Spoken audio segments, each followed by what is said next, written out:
కేరళ రాష్ట్రంలో వాయనాడ్ జిల్లాలో ఇటీవల వర్షాలకి కొండ చర్యలన్నీ కూడా విరిగిపోయి దాదాపు ఒక 600-700 మంది చనిపోవడం జరిగింది.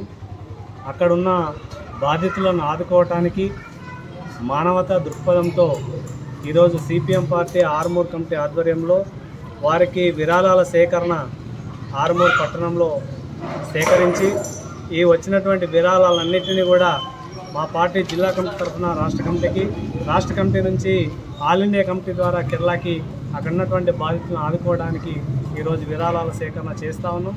అట్లాగే ఈ మానవతా దృక్పథంతో ప్రతి ఒక్కరూ తమకు తోచినటువంటి సహాయాన్ని అందించాలని చెప్పేసి సిపిఎం పార్టీగా విజ్ఞప్తి చేస్తూ ఉన్నాం. అదే మాదిరిగా కేంద్ర ప్రభుత్వం కూడా ఇవాళ ఇటువంటి ఆపత్కర పరిస్థితుల్లో అండగా నిలబడాల్సిన అవసరం ఉంది. కేంద్ర ప్రభుత్వం కూడా చేయూతను అందించాలని చెప్పేసి వాళ్ళ సిపిఎం పార్టీగా డిమాండ్ చేస్తాం. సిపిఎం పార్టీ మండల కమిటీ ఆధ్వర్యంలోనే ఏదైతే కేరళ రాష్ట్రం ఉందో ఆ రాష్ట్రంలో ఒక జిల్లాలోనే మరి వర్షాలు కురిసినందువలన వందలాది మంది మరణం చెందిండ్రు.